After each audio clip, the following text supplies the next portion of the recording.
नमस्कार दोस्तों, आप देख रहे हैं 4 PM महाराष्ट्र और मैं हूं मयूर परीक। पंकजा मुंडे राजनैतिक संन्यास से अब बाहर आई हैं। लगभग 2 महीने पहले उन्होंने प्रेस कॉन्फ्रेंस की थी और कहा था कि मैं एक निश्चित समय के लिए राजनीति से संन्यास ले रही हूं। राजनीति के साथ जुड़े हुए किसी भी विषय पे कोई बात नहीं करूंगी, ना ही कोई सवाल का जवाब दूंगी और मुझे कुछ समय विश्राम की जरूरत है। लगभग 2 महीने के बाद पंकजा मुंडे विश्राम से बाहर आई हैं और वो शिव शक्ति यात्रा पर निकल पड़ी हैं। जनता के बीच, जनता के साथ, अपने समर्थकों और कार्यकर्ताओं के साथ वो कई जगहों पर मंदिरों के दर्शन करने वाली हैं, लोगों से सीधा संवाद करने वाली है। चौंकाने वाली बात यह है कि पंकजा मुंडे अब राजनैतिक स्तर पर अपने बयान भी दे रही हैं। इस पूरे विषय पे पंकजा मुंडे ने एक वीडियो जारी किया है अपने ऑफिशियल यूट्यूब अकाउंट और ट्विटर पे।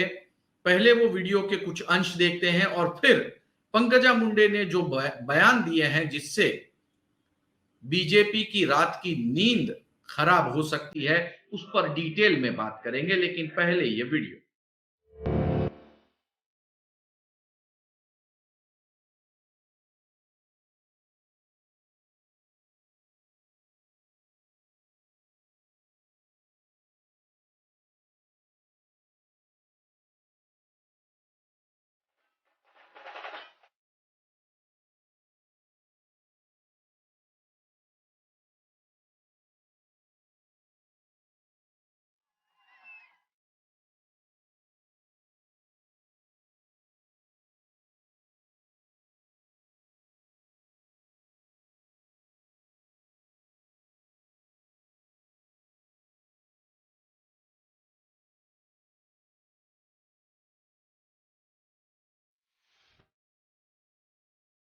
दोस्तों, अपनी इस यात्रा में पंकजा मुंडे मीडिया हाउस के साथ बातचीत भी कर रही हैं।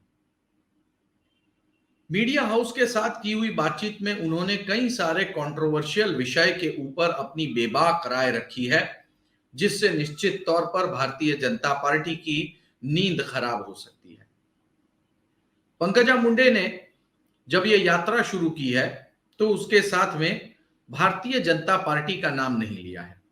न ये बीजेपी की ऑफिशियल यात्रा है, बल्कि वो ये पर्सनल यात्रा कर रही हैं और महाराष्ट्र में जितने भी ज्योतिर्लिंग हैं और जितनी भी शक्तिपीठ हैं, उन तमाम ज्योतिर्लिंग और शक्तिपीठों की वो यात्रा करने वाली है जनता के साथ, समर्थकों के साथ। इसी के साथ वो कई जगहों पर रुकने वाली हैं, लोगों से मिलने वाली हैं, वगैरह वगैरह।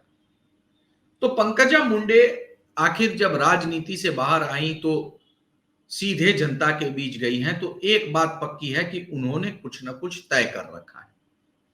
लेकिन क्या तय कर रखा है, इस पर इस समय सिर्फ कयास ही लगाए जा सकते हैं।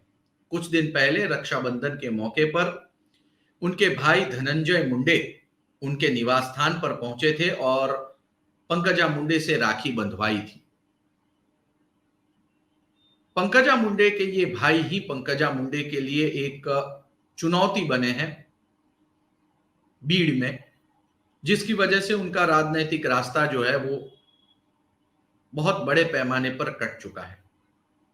लेकिन अभी भी वो जनता की नेता हैं।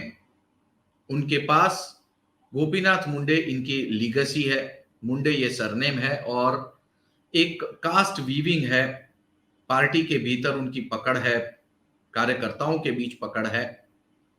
तो पंकजा मुंडे जब मीडिया से बात कर रही थी, उस दौरान उन्होंने कहा कि मुझे बहुत ज्यादा संयम रखना पड़ रहा है, बहुत ही संयमित रूप से मुझे जो है आगे बढ़ना पड़ रहा है। आखिर पंकजा मुंडे ने ये जो बयान दिया, उस बयान के क्या मायने हैं? क्या पंकजा मुंडे इनडायरेक्टली ये बताना चाहती हैं कि उनके ऊपर बहुत अत्याचार हो रहा है और उन्हें बहुत कुछ सहन करना पड़ रहा है?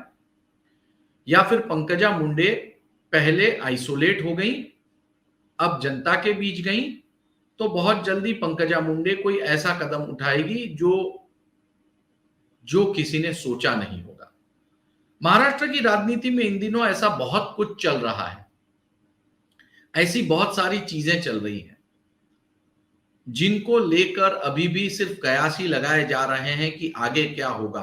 जो और तो की राजनीति से महाराष्ट्र जो है वो इस समय आगे बढ़ रहा है।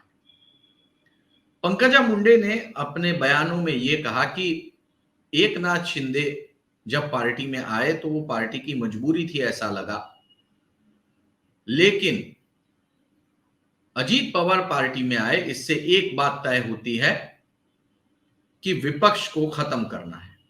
ऑन कैमरा उन्होंने ये बात कही। भारतीय जनता पार्टी जिस बात को लेकर हमेशा मना करती रही है, जिस बात को लेकर हमेशा ही दूरी बनाती रही है, उस बात को पंकजा मुंडे ने कैमरे पर बिल्कुल साफ कह दिया, स्पष्ट शब्दों में कह दिया कि भारतीय जनता पार्टी विपक्ष नहीं चाहती, ऐसा लगता है। विपक्षी नेता गठबंधन इंडिया भी यही कह रहा है कि बीजेपी डेमोक्रेसी का गला घोंट रही है और वो डेमोक्रेसी को ही खत्म करना चाहती है। ऑपोजिशन ये डेमोक्रेसी का रूल है और ऑपोजिशन को ही खत्म करना चाहती है। इस बात को इनडायरेक्ट एंडोर्समेंट मिला पंकजा मुंडे का।